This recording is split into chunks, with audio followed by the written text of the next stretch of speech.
नमस्कार, मैं नंदिनी सिंह और आप देख रहे हैं कोहराम लाइव।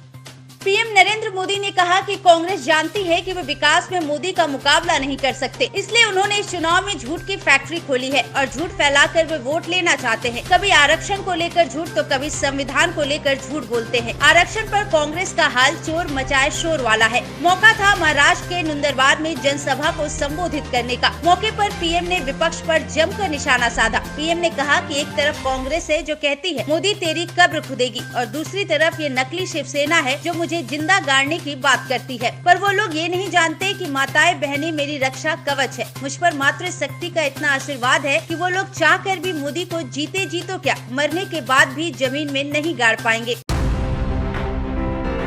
झारखंड में सभी स्कूलों को खोलने का आदेश जारी किया है। स्कूली शिक्षा एवं साक्षरता विभाग ने आज यानी शुक्रवार को संबंधित अधिसूचना जारी कर दिया है। जारी अधिसूचना में कहा गया कि वर्तमान में मौसम में परिवर्तन को देखते हुए राज्य में संचालित सरकारी सहायता प्राप्त, गैर सहायता प्राप्त एवं सभी निजी स्कूलों में क्लास केजी से अपर की कक्षाएं 13 मई से पूर्व निर्धारित समय पर संचालित होंगी। यहाँ याद दिला दे कि बीते 29 अप्रैल को प्रचंड गर्मी को देखते हुए शिक्षा विभाग ने सूबे के सभी स्कूलों को बंद करने का आदेश जारी किया था। बारिश होने के चलते गर्मी से राहत मिली है, जिसके बाद शिक्षा विभाग ने स्कूलों को खोलने का आदेश जारी किया है।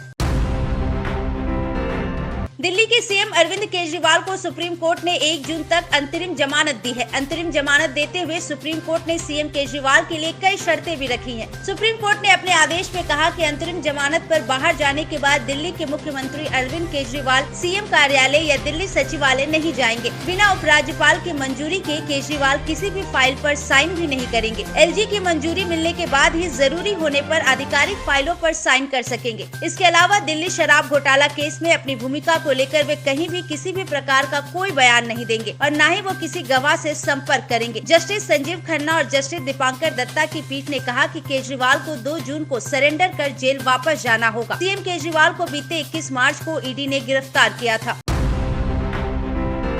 केंद्रीय गृह मंत्री अमित शाह ने कहा कि पीओके भारत का अभिन्न हिस्सा है और रहेगा, उसे हमसे कोई नहीं छीन सकता। कांग्रेस एटम बम की बात कहकर हमें और देश को डराना चाहती है। मौका था खूंटी में आयोजित जनसभा का। भारत को पाकिस्तान का सम्मान करना चाहिए, उनके पास परमाणु बम है वाले बयान को लेकर अमित शाह ने कांग्रेस नेता मणिशंकर अय्यर पर जमकर निशाना साधा। गृह मंत्री ने कहा पीओके की इंच इंच भूमि भारत की है और उसे भारत में रहना चाहिए। दुमका की जनता ने सदा हमारा साथ दिया है। आज शिबू सोरेन को यही की जनता ने लगातार सांसद बनाया। वे यहाँ के लोगों के दिल में बसे हुए हैं। हेमंत सोरेन पहली बार दुमका से ही जीतकर विधायक बने थे। अब उनके छोटे भाई बसंत सोरेन भी यहीं से विधायक है। हम यहाँ की जनता से एक बार फिर साथ मांगते हैं, आप हमें आशीर्वाद दें और दुमका लोकसभा सीट पर चाचा नलिन खड़े हैं, उन्हें भारी मतों से जिताएं। हमें दुमका सीट वापस लेनी है। उक्त बातें झारखंड के पूर्व सीएम हेमंत सोरेन की पत्नी और झामुमो नेता कल्पना सोरेन ने की। मौका था नलिन सोरेन के नॉमिनेशन के बाद आम सभा को संबोधित करने का। कल्पना सोरेन जेएमएम उम्मीदवार नलिन सोरेन के पक्ष में प्रचार प्रसार करने दुमका पहुंची थी। वहीं सीएम चंपई सोरेन ने कहा कि हमारी सरकार राज्य हित में कई ऐसे काम किए हैं जिससे जनता को काफी फायदा हुआ है। आप हमारे गठबंधन के प्रत्याशी नलिन सोरेन के पक्ष में वोट दें ताकि इस क्षेत्र का अधिक से अधिक विकास हो सके। कांग्रेस अध्यक्ष मल्लिकार्जुन खड़गे को आज भारत निर्वाचन आयोग ने फटकार लगाई है। खड़गे पर लोकसभा चुनाव 2024 में बाधा डालने का इल्जाम है। आयोग ने उनके बयानों को चुनाव संचालन के महत्वपूर्ण पहलुओं पर हमला बताया। मल्लिकार्जुन खड़गे ने आरोप लगाया था कि मतदान प्रतिशत के आंकड़े जारी करने में अत्यधिक देरी की गई और उस डेटा में विसंगतियां पाई गई। चुनाव की स्वतंत्रता और निष्पक्ष प्रकृति पर यह गंभीर संदेह पैदा कर रही है। आयोग ने कहा कि जारी चुनाव के बीच मतदान के आंकड़ों को लेकर लगाए जा रहे निराधार आरोप भ्रम पैदा करने, गुमराह करने और स्वतंत्रता एवं निष्पक्ष चुनाव कराने में बाधा डालने के लिए है। इस तरह के बयानों का मतदाताओं की भागीदारी पर नकारात्मक प्रभाव पड़ सकता है और राज्यों में चुनाव मशीनरी का मनोबल गिर सकता है। चुनाव आयोग ने साफ तौर पर कहा कि मतदान के आंकड़े जारी करने की प्रक्रिया पूरी तरह से पारदर्शी और प्रोटोकॉल के अनुसार है। खड़गे के बयान न केवल निराधार है बल्कि चुनाव प्रक्रिया की विश्वसनीयता पर सवाल उठाकर लोकतंत्र को कमजोर करने का प्रयास भी है। आयोग ने सभी राजनीतिक दलों और नेताओं से अपील की कि वे चुनाव प्रक्रिया की गरिमा बनाए रखें और निष्पक्ष होकर चुनाव लड़े।